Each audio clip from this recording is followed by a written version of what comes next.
We're now on page 40, and we're going to introduce a really important new concept of half steps and whole steps. Up until now, we've just had seconds, and we've talked about seconds, white key to white key. And notice we haven't been playing any of the black keys yet. Well, that's going to change now.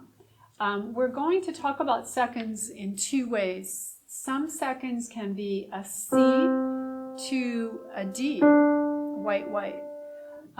But notice that there's a black key in the middle between those. So any of the black keys that are to the right of the white key is what we call a half step. So C, and we're going to call it a sharp going up, so that would be called C sharp. That's a half step. It's a second, but it's a smaller second than the whole step second. So let's just go up the scale and name all the notes going from C to C.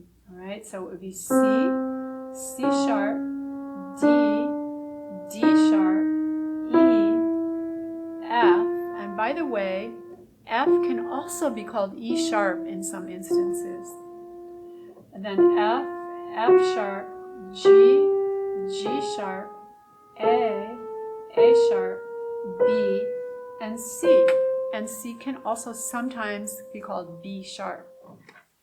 So there's more than one name for actually every note on the keyboard. Now, if we're going down, if the note is lowered, then we call it a flat. So, for example, C, down a half step, B.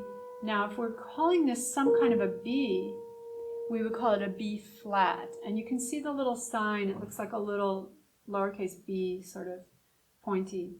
And the sharp sign is like a tic-tac-toe board.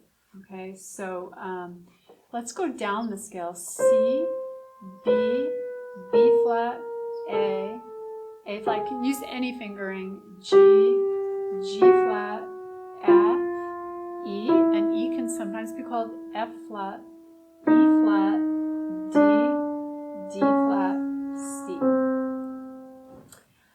So it is important how you spell a note depending on what key you're in, and we'll get into that as we start to learn different key signatures.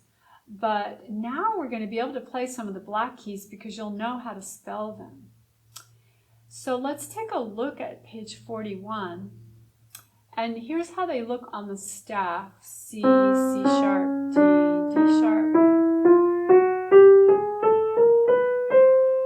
And the left hand is going down in the bass. This is not to say flats are only in the bass, not at all. Just in that example they are. Okay, and you could have a scale that's going up and you could still call those notes flats. It just depends on what key you're in. But if you're calling this note here, for example, some kind of an F, then it must be F sharp. If you're calling it some kind of a G, then it must be called G flat. All right, what happens when we do all these half steps is it creates a certain name of a scale, which is called the chromatic scale. Chromatic meaning color, all the different colors. If you put the pedal down for fun, you get a big wash of color.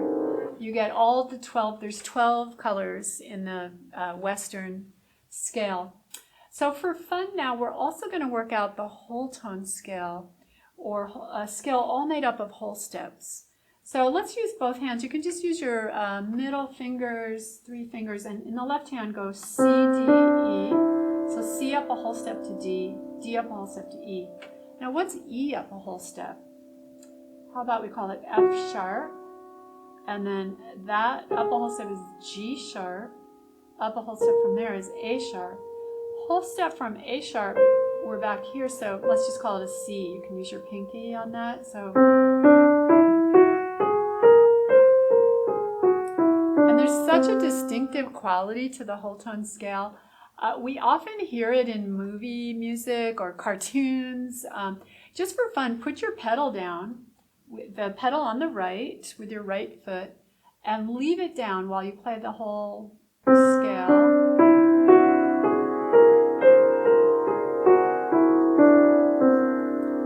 What does that remind you of, or what's going on in the movie when you hear that?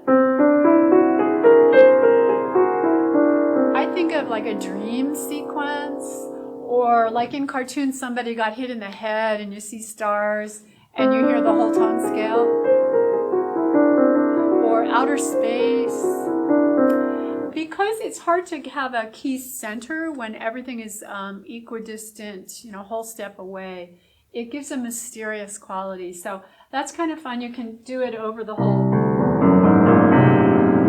you can just go up and down the whole keyboard if you like and improvise over the whole tone scale.